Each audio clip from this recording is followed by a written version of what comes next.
Hello, voici la dernière vidéo de cette série Comprendre l'Ancien Testament à la lumière du Nouveau. Et aujourd'hui, j'aimerais parler de serviteur de Dieu ou enfant de Dieu. On va regarder dans Jacques 2, 23, qui dit « Ainsi s'accomplit ce que dit l'Écriture. Abraham crut à Dieu et cela lui fut imputé à justice. Et il fut appelé ami de Dieu. » En fait, aujourd'hui, j'aimerais vous parler de la relation que Dieu avait avec ses créatures, avec ses enfants, on va dire, dans l'Ancien Testament. Quand on regarde dans le livre de Genèse et de Job, on va voir que Dieu va avoir une relation d'amitié en général. Et surtout quand on s'arrête à Abraham, Dieu va dire que Abraham est mon ami. On va voir que Abraham va être l'ami de Dieu. Il va être intime avec Dieu. Il va avoir une relation de complicité entre eux. Et cette relation, on va même le voir qu'elle va continuer avec Isaac, avec Jacob. On va lire par exemple Ésaïe 41, 8 qui va dire « Mais toi Israël, mon serviteur, Jacob que j'ai choisi, race d'Abraham que j'ai aimé. » Dieu voyait Isaac, Jacob de la race d'Abraham, son ami.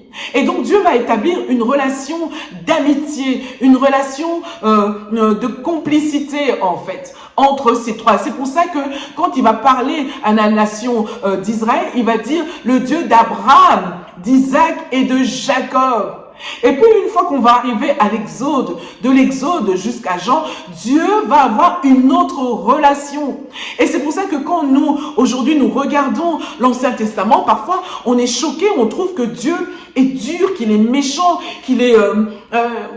moi, à la limite, quand je regarde l'Ancien Testament, jusqu'il y a quelques années, j'avais du mal avec l'Ancien Testament parce que j'avais du mal à concevoir un Dieu comme ça. Mais en réalité, il faut savoir que la relation que Dieu avait avec Israël, c'était une relation de maître et de serviteur. De maître et de serviteur. En fait, Dieu va tout le temps appeler ceux avec qui il va travailler serviteurs. Il va dire par exemple dans Josué 1 à 2, après la mort de Moïse, serviteur de l'Éternel, l'Éternel dit à Josué, fils de Nun, serviteur de Moïse, Moïse, mon serviteur, est mort. Maintenant, lève-toi, passe ce Jourdain, toi et tout ce peuple, pour rentrer dans le pays que je donne aux enfants d'Israël. On va lire par exemple dans Psaume 89, 21, j'ai trouvé David, mon serviteur, je l'ai oint de mon huile sainte. Et en fait, Israël et Dieu vont avoir cette relation de maître et de serviteur. Et vous savez, quand on a une relation comme ça, par exemple, imaginez que vous ayez une relation avec votre boss. Au boulot, vous allez le décrire d'une certaine manière, pardon. Vous allez dire qu'il est dur, il est ceci, il est pas sympa, il dit pas bonjour. Mais si vous allez chez lui à la maison, vous le voyez sous un autre angle, vous allez dire waouh, je n'imaginais pas qu'il pouvait jouer avec ses enfants, qu'il rigolait avec ses enfants, qu'il faisait des blagues, il pouvait traverser son salon torse nu, par exemple. Vous serez surpris et vous ne décrirez pas la personne de la même manière. C'est pareil, c'est pour ça que ceux de l'Ancien Testament, quand ils parlaient de Dieu, ils avaient une image de Dieu. Ils avaient une image et on trouve Dieu méchant, dur, mauvais, parce que la relation que les Juifs avaient avec Dieu, c'était une relation de maître et de serviteur. Et Dieu ne se révélait pas à eux de la même manière. Non. Et donc quand on lit l'Ancien Testament, on doit avoir cette idée en tête qu'on n'a pas la même relation. Ils n'avaient pas la même relation. D'ailleurs, quand Jésus va venir, même ses disciples vont l'appeler maître. Maître. Et quand Jésus va dire mon père, ils vont être choqués, ils vont même vouloir le lapider, ils vont dire tu blasphèmes, comment tu peux appeler Dieu ton père? Jésus est en train d'emmener une nouvelle alliance. Et dans la nouvelle alliance, c'est une relation de père et d'enfant. Et dans l'Ancien Testament, c'était une relation de maître et de serviteur. Et donc, tous ceux qui travaillaient avec Dieu le voyaient d'une certaine image. Ils n'avaient pas une intimité. Ils vont décrire que Dieu a frappé là, Dieu a tué là. Mais quand on arrive dans le Nouveau Testament, quand on voit Jésus, les disciples vont demander, mais montre-nous le Père. Il dit, mais vous m'avez vu, vous n'avez pas vu. Je suis le Père, c'est moi. Si vous voulez avoir l'image, la vraie image de Dieu, c'est Jésus. C'est Jésus. C'est pas celui qu'on a dépeint dans l'Ancien Testament. Parce que le Dieu qu'on dépeint dans l'Ancien Testament est dur, distant, froid. Il ne fait que donner des commandements, des ordres. Alors que dans le Nouveau Testament, il est amour, il pardonne, il oublie, il te relève, il parle avec toi, il se manifeste. Et pire, il vit en nous. Il a fait de nous son temple. Wow! Et donc, il est important qu'on puisse comprendre ces choses-là.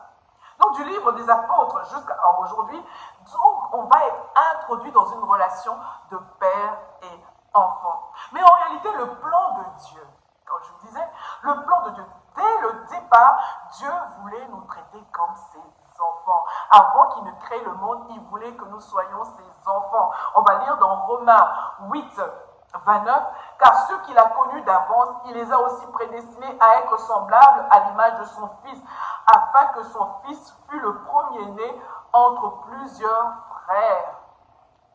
Éphésiens 1, 4 à 5, en lui Dieu nous a élus avant la fondation du monde pour que nous soyons saints et irrépréhensibles devant lui, nous ayant prédestinés dans son amour à être ses enfants d'adoption par Jésus-Christ selon le bon plaisir de sa volonté.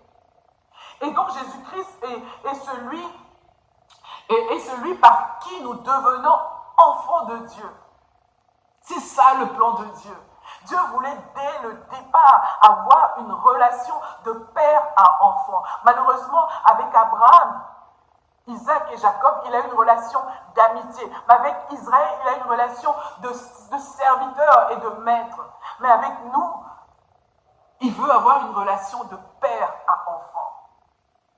Et donc, Jean 1, 12, 13 va dire, mais à tous ceux qui l'ont reçu, à ceux qui croient en son nom, en Jésus-Christ, elle a donné le pouvoir de devenir enfants de Dieu, lesquels sont nés non du sang, ni de la volonté de la chair, ni de la volonté de l'homme, mais de Dieu. Dans l'ancienne alliance, on reçoit les choses par mérite. On est des serviteurs, on a un maître. Dans la nouvelle alliance, on reçoit les choses par amour, parce que Dieu est notre Père. Et parce qu'il est notre Père, il nous traite différemment. Il nous donne les choses par amour. Et nous ne faisons pas les choses. Quand nous jeûnons, nous prions. C'est pas comme dans l'ancienne alliance, où ils devaient jeûner et prier. Quand Dieu devait les rencontrer, il disait, sanctifiez le peuple, avant de me voir. Mais avec nous, c'est différent. Nous jeûnons, prions par amour, parce que nous aimons Dieu. Et donc, il est important que quand nous lisons l'Ancien Testament, de comprendre la relation dans laquelle ils étaient. L'Ancien Testament s'adresse aux Juifs, à la nation physique. Le Nouveau Testament, la Nouvelle Alliance, s'adresse à la nation spirituelle, l'Église. Et c'est toi et moi. En Jésus-Christ, nous sommes ses enfants. Dieu nous parle par amour et nous répondons à son amour. C'est une relation d'amour. Voilà. Donc, si vous avez des questions, n'hésitez pas à me les poser. Et si vous aimez les vidéos, n'hésitez pas à les partager, à les liker. Voilà. En tout cas, que Dieu vous bénisse et à la prochaine.